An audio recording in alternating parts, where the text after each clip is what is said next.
Olá, tudo bom? Mais um sábado para a gente fazer o comentário bíblico da sua leitura anual da IBNU. Então, se você ainda não está fazendo, eu convido você a entrar no site da IBNU, ibnu.com.br, baixar o arquivo PDF com as leituras, com as datas das leituras corretas, para você acompanhar. E aí você faz a leitura durante a semana e vem aqui no sábado para a gente conversar.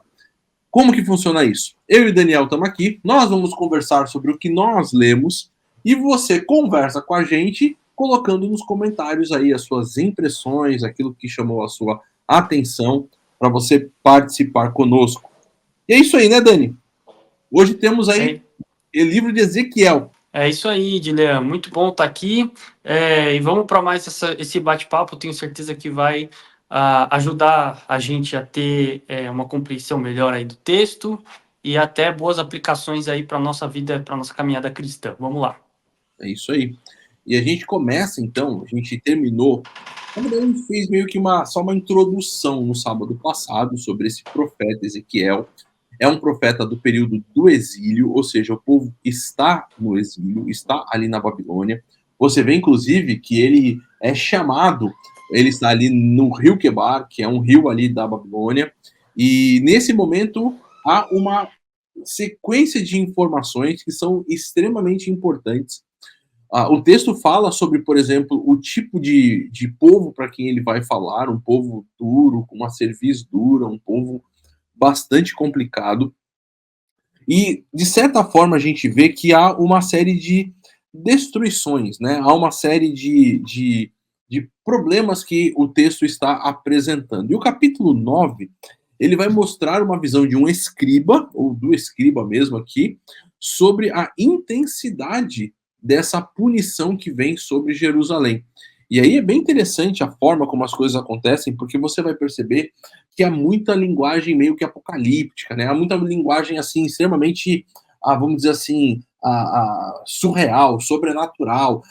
Ezequiel apresenta muita questão com anjos, querubins e as asas e a destruição e essa coisa toda. Então é bem interessante a gente perceber como é que a coisa vai se desenrolando.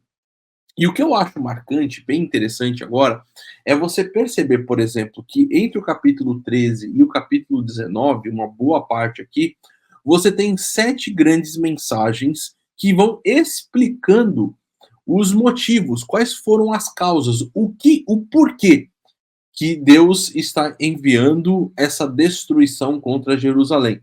Eu acho isso bastante importante a gente perceber, por quê? Porque mostra mais uma vez um Deus que ele é extremamente não só didático da forma como ele apresenta a sua mensagem, tanto de graça e de amor, como também é um Deus didático que revela o motivo do porquê ele precisa trazer o castigo. E isso, Daniel, não sei para você, mas eu pelo menos me lembro tanto da parte do Dilean filho, como da parte do Dilean pai, né?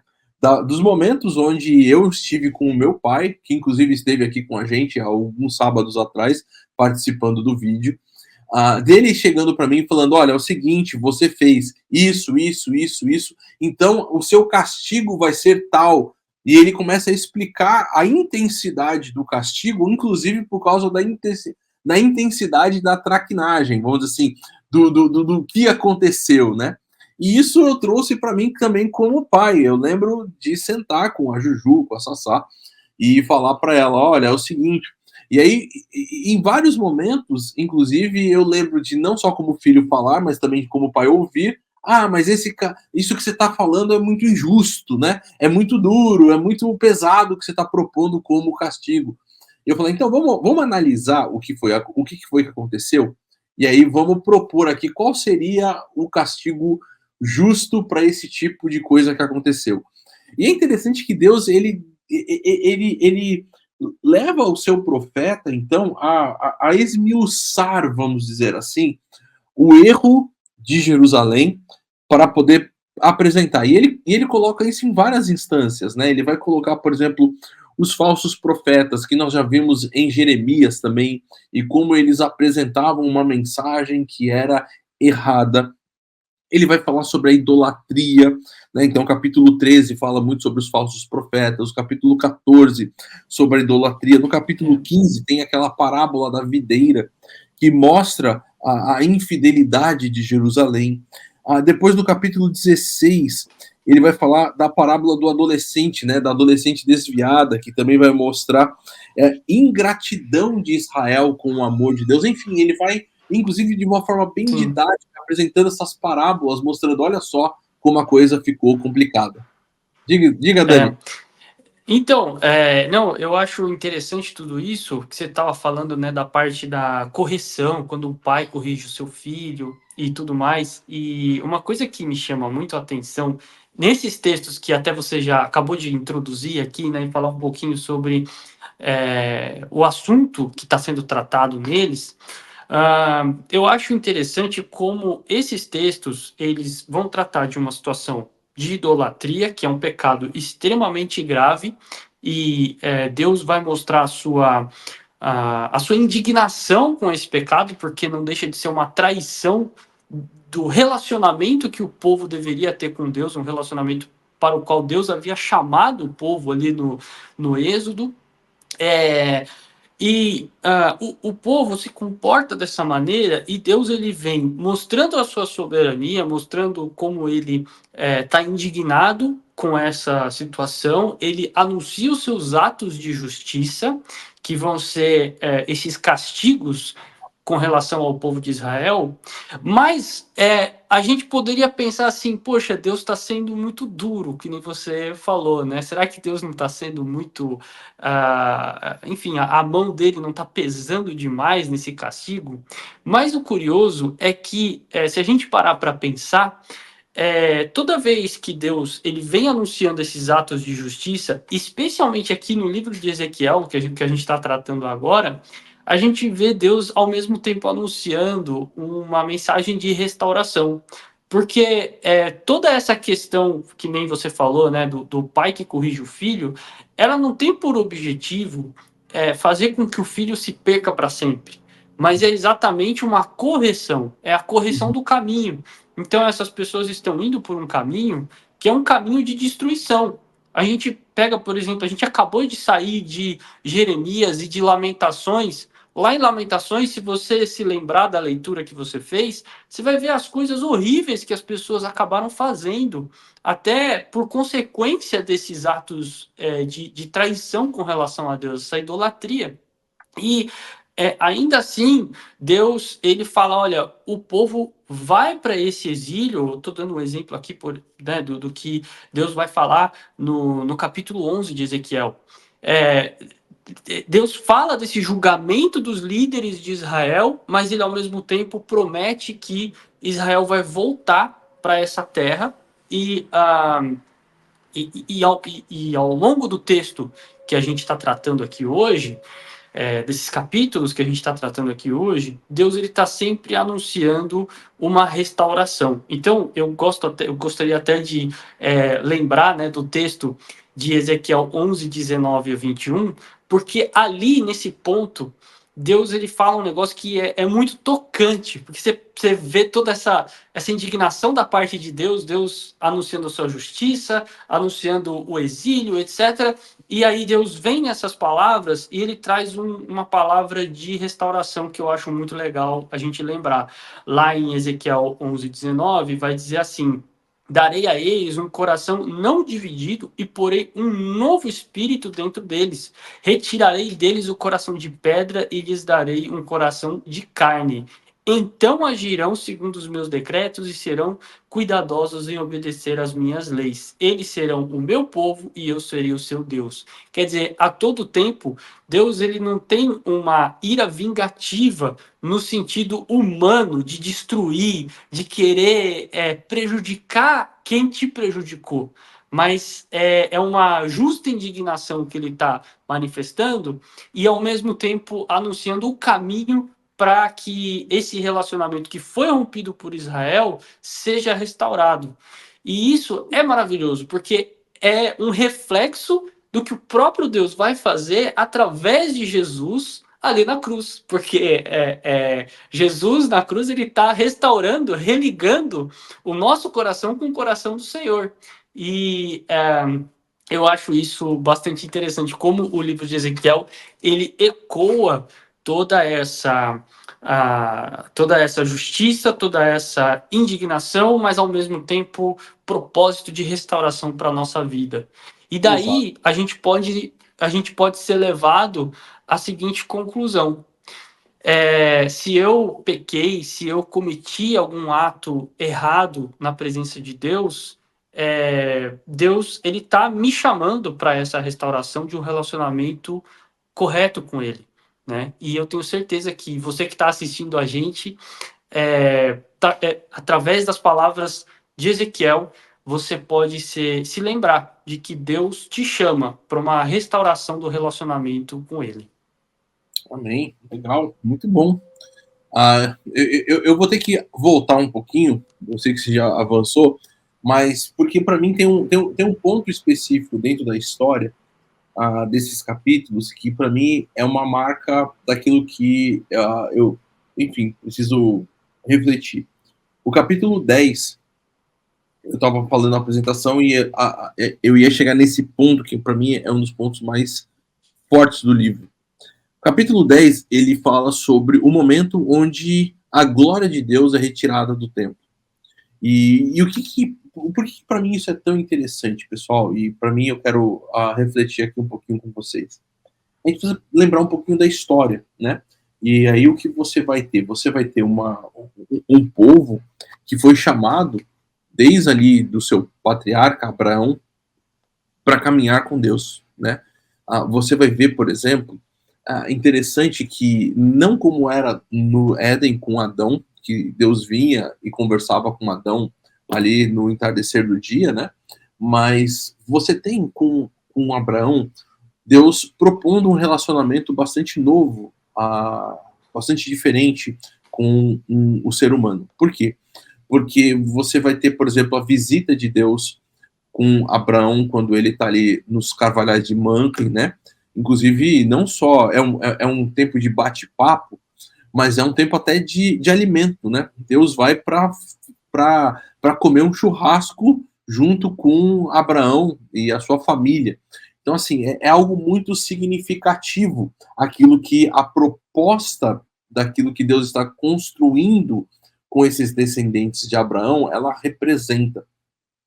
Deus com esse homem faz uma aliança, que dessa aliança vai iniciar esse povo. Depois a gente sabe da história, eu não quero aqui ficar me delongando sobre ela, só quero trazer esse pano de fundo para nossa cabeça daquilo que está acontecendo, né? E aí então você vai ter o povo vai para o Egito, lá no Egito acontece uma situação bastante delicada da sua escravidão. Nesse momento de escravidão, Deus então intervém através ali do seu profeta Moisés, ele traz a libertação para o povo e ele se apresenta para esse povo.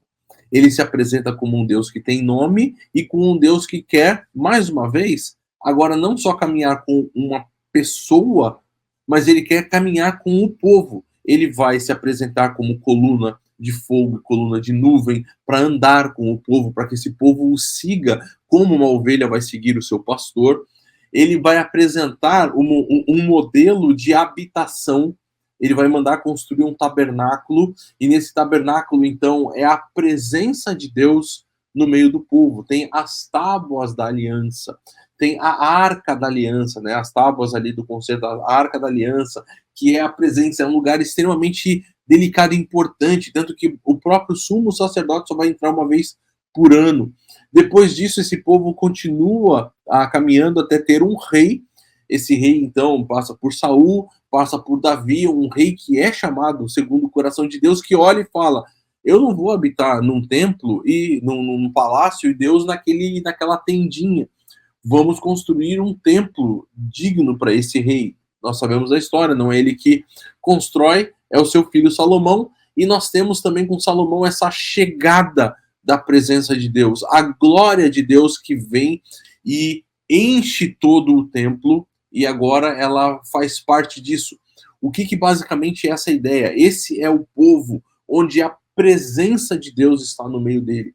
E agora no capítulo 10, você vai ter essa imagem tão significativa. No versículo 15 do capítulo 10, o texto vai dizer: então os querubins se elevaram, eles vieram e fizeram ali, você lê o texto, eram os mesmos seres viventes que eu tinha visto junto ao rio Quebar, ou seja, a gente percebe essa continuidade da história. E ele diz assim: quando os querubins se moviam, as rodas ao lado deles se moviam. Quando os querubins estendiam as asas para erguer-se do chão, as rodas também iam com eles. Quando os querubins se mantinham imóveis, eles também ficavam. E quando os querubins se levantavam, eles se levantavam com eles, porque o espírito dos seres viventes estava nela. E aí o versículo 18: e a glória do Senhor afastou-se da entrada do templo e parou sobre os querubins. Enquanto eu os observava, os querubins estenderam as asas e se ergueram do chão, e as rodas foram com eles. Eles pararam à entrada da porta oriental do templo do Senhor, e a glória de Israel estava sobre eles. Então a gente vai perceber esse momento histórico extremamente importante que vai trazer essa nova realidade para o povo. Isso é muito significativo para você compreender a situação e a questão histórica, porque o que vai ter quando o povo retorna do exílio, e a gente vai falar isso mais para frente sobre os profetas pós-exílicos, qual que é a questão? As pessoas que estão ali, que retornaram, elas falam: aquilo que nós temos agora não se compara com a glória, com o esplendor daquilo que tinha antigamente. A glória do Senhor se afastou ali.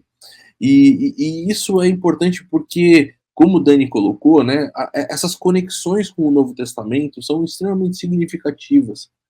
Porque hoje nós temos uma realidade totalmente diferente.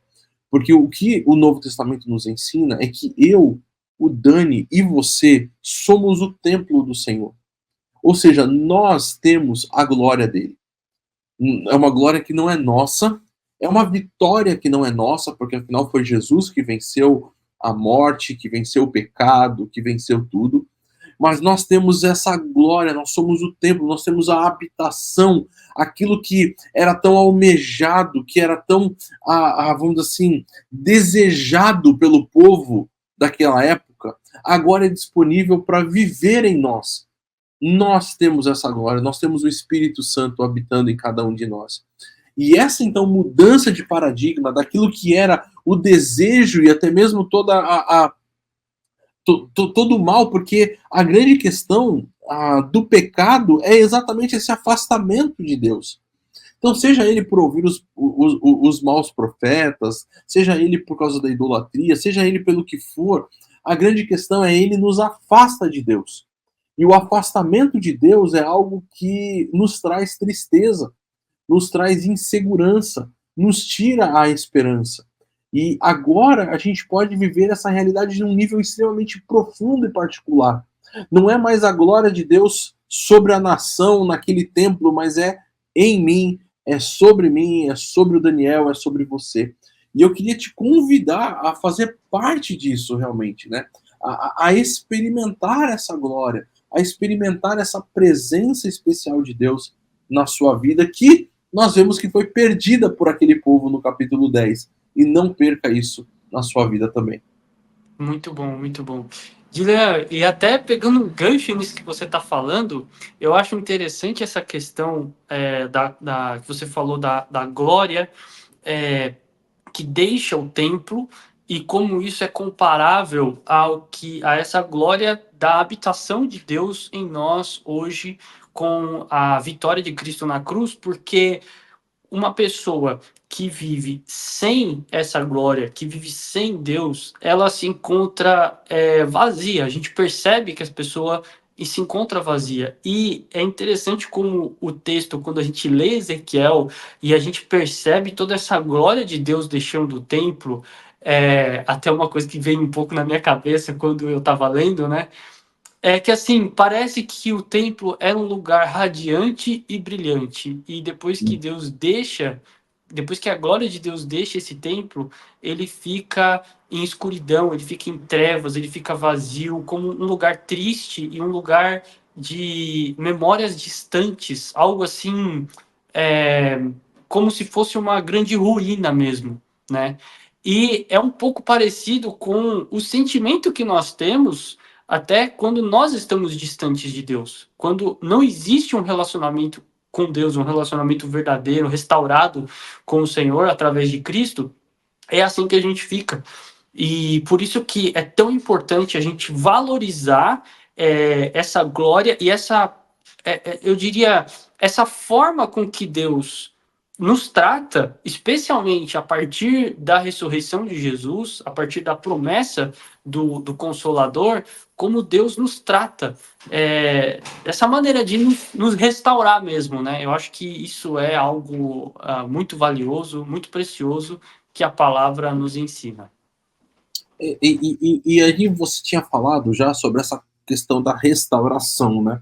E aí a gente vai perceber que o texto caminha com várias profecias, não só contra Israel, mas também contra Tiro, contra Edom, contra Moabe, contra os Amonitas, enfim, contra uma pancada, vamos dizer assim, de nações, exatamente por terem feito um mal terrível sobre Israel.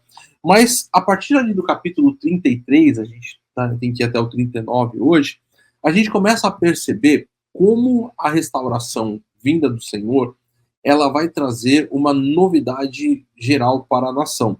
A gente vai perceber, por exemplo, no capítulo 34, essa restauração de Israel, ela significa uma liderança totalmente diferente para o povo, uma liderança renovada.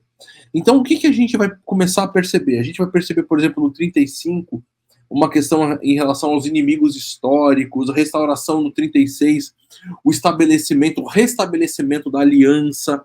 No 37, uma reunificação política do povo através de uma renovação espiritual. Então, o que a gente começa a perceber? Que uma restauração não envolve simplesmente e você falou sobre aquela questão do coração e tudo, não envolve simplesmente você ter de volta aquilo que você tinha anteriormente. Então não é o seguinte, eu perdi o meu carro, então eu vou me renovar com Deus para poder ter o meu carro de volta, né? Ou eu perdi aqui minha casa, então eu vou procurar a Deus, vou fazer aqui vou andar nos seus caminhos para ter a casa de volta. Mais uma vez, o grande ponto é o ponto da conexão com esse Deus. Porque a restauração, ela vem por essa renovação espiritual, por um coração agora de carne, por um coração agora voltado ao Senhor. E esse coração voltado ao Senhor, ele passa a caminhar dentro daquilo que é o caminho de Deus, dentro daquilo que são as ordenanças de Deus. E isso vai se refletir na liderança política, na liderança espiritual, no desejo de ouvir a voz de Deus e não de ouvir a voz dos falsos profetas. Vai ser renovada no fato de que de dentro para fora há uma renovação profunda na vida dessa pessoa. Então é muito interessante você perceber como essa manifestação espiritual da graça de Deus que visita o povo através dessa profecia de Ezequiel, para que o povo perceba que Deus vai restaurar o povo, primeiro precisa passar pelo quê? Pelo povo se arrepender dos seus próprios maus caminhos, do povo voltar a Deus. E aí, mais uma vez, a grande questão está no quê? Deus não habita naquele templo feito por mãos humanas. Deus não habita naquele ambiente. Deus não habita naquela cidade. Deus é o Deus de toda a terra. E quando o povo começar a perceber isso, e quando eu começar a perceber isso, que Deus não está limitado à minha denominação, Deus não está limitado à minha igreja, Deus não está limitado àqueles que pensam da minha forma sobre os aspectos da soteriologia, Deus não está limitado a um monte de coisas que eu acabo tentando limitar a Deus. Aí eu começo a ver a graça dele sendo expansiva, a graça dele, não que ela passa a ser expansiva, mas eu passo a ver a grandiosidade dessa graça. Eu passo a viver de acordo com ela. E eu passo, então, a buscar essa restauração em todos os aspectos da minha vida. E aí a coisa começa a ficar diferente. E é isso que, de certa forma, o Ezequiel convoca o povo e convoca a mim e a você também. Diga, Dani, tô vendo que você tá ansioso para falar aí. Fala aí. É, não, é interessante que você está tratando dessa parte da conexão com Deus, e uma coisa que me chama a atenção, que eu acho que vale a pena ressaltar aqui, é que boa parte das pessoas ali, a gente já viu um pouco disso também em Jeremias, e a gente volta a ver isso em Ezequiel, que esse pecado todo da idolatria, todo esse descaminho, vou chamar de caminho não, né? É um descaminho, na verdade, ele está muito relacionado com um coração que é duro, né? A palavra vai usar muitas vezes esse termo, um coração duro, um coração resistente àquilo que Deus tem na sua palavra, mas geralmente corações que são voltados aos seus próprios desejos e às suas próprias limitações. E quando a gente reconhece todas essas nossas limitações, que nem você estava falando aí, a gente passa a enxergar essa graça de Deus de maneira expandida, né? Como não limitada à minha maneira de pensar ou aquilo que eu desejo para a minha vida, mas a gente se submete à vontade de Deus, e quando a gente faz isso, a gente consegue ter esse relacionamento desimpedido com o Senhor, e as coisas começam a mudar na nossa vida e à nossa volta. A gente passa a se submetendo, né? A gente passa a ver coisas maravilhosas. Um exemplo que eu dou é que às vezes as pessoas até ficam com essa dúvida, né? O que eu posso fazer? Né, como um projeto missionário? Será que eu tenho que fazer um curso específico para isso? E não, Deus está te chamando do jeito que você está. Você foi chamado para ser instrumento de Deus da maneira que você está. O que é que você sabe fazer, né? Então, assim, enquanto você estava falando, me veio essas coisas na mente, porque o caminho, essa reconexão com Deus, ela faz com que a gente fique desimpedido como instrumentos úteis nas mãos de Deus para fazer a missão, né? Exemplo, e eu até separei aqui, porque eu sei que esses capítulos finais de Ezequiel trazem muita discussão, assim, vamos dizer assim, né? Trazem muitos problemas. E aí eu separei uma mensagem do Saião, que é uma mensagem bem interessante. Eu vou deixar aqui, eu vou deixar aqui o bannerzinho com ela, ó. Esse é o título: Gog e Magog me deixaram grog, tá? E esse aqui é a exposição dela. Tem aqui, vou tirar aqui o banner agora, tá vendo? Aqui você pode ouvir aí essa mensagem do Saião. Vai valer bastante a pena. Aqui vou tirar a gente aqui, ó. Gog e Magog me deixaram grog, tá? É um texto sobre Ezequiel 38, é uma mensagem do Saião sobre esse texto.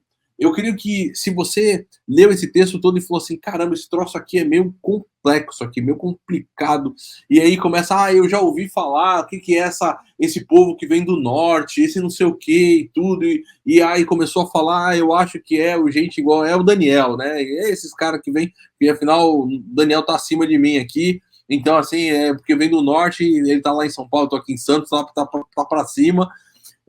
Em vez de você ficar inventando um monte de coisa ou ouvindo um monte de palavras aí, um monte de teorias meio doida, recomendo você, vai ouvir o Saião, né? Vai ouvir um pouquinho do que o Saião tem para ensinar sobre isso.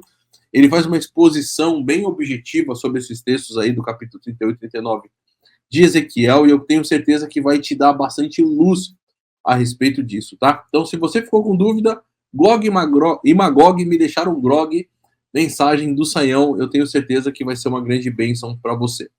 Dani, para a gente fazer aqui um desfecho. Eu vou fazer o meu desfecho aqui, mencionando uma passagem que quando eu li, eu parei e fiquei olhando para essa pequena frase que é tão significativa. Tem a ver um pouco com o que eu falei no começo, né? E a frase, ela se encontra lá em Ezequiel 34, verso 11. O texto diz assim: Porque assim diz o soberano, o Senhor: eu mesmo buscarei as minhas ovelhas e delas cuidarei. E isso se conecta muito com a forma com que o nosso Senhor Jesus ele fala dos que são seus. A gente percebe, vou só dar uma dica, se você quiser, leia João capítulo 10, né? E tem outros textos também no Novo Testamento, mas esse é bastante significativo, porque vai falar de Jesus como sendo esse pastor.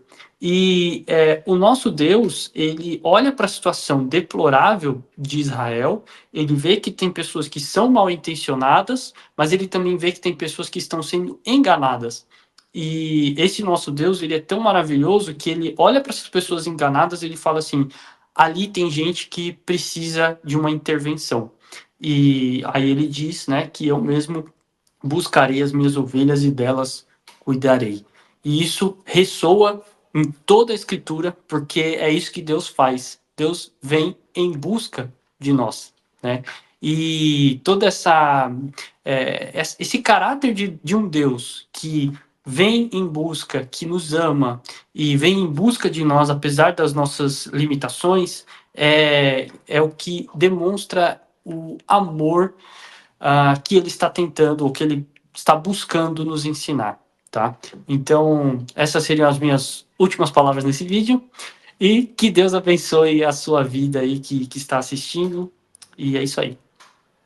É isso aí, pessoal. Então, para você que nos acompanhou aqui durante esse bate-papo, não se esqueça de comentar aqui embaixo qual foi o seu texto interessante, o que você achou de todas as profecias de Ezequiel. Eu ia falar Daniel aqui já, né? O Daniel é que está no vídeo. Daniel, o profeta, a gente vai ver outro momento, tá? E também, se você está em São Paulo, vem fazer uma visita para a gente, vem conhecer a gente aqui na Rua Tianguá, número 25. Então, amanhã, às 9h30 da manhã, nós temos o nosso culto, e às 11h15 a nossa celebração. Tem um momento para as crianças, nos dois momentos, tem também, se você tem um filho adolescente, na celebração, às 11h15, nós temos também a celebração dos adolescentes, você traga o seu filho. E se você não está em São Paulo, vem assistir com a gente às 9 horas da manhã a celebração online que sai aqui no canal do YouTube da IBNU. Se você ainda não curtiu, não faz parte, não está seguindo o nosso canal, se inscreve aí, clica no botão de se inscrever para ficar inscrito, também ativa aí o sininho para você receber notificação. Tem vídeo novo todos os dias aqui no canal do YouTube da IBNU, vídeo que vai ser uma grande bênção para a sua vida. Um grande abraço, até sábado que vem. Tchau.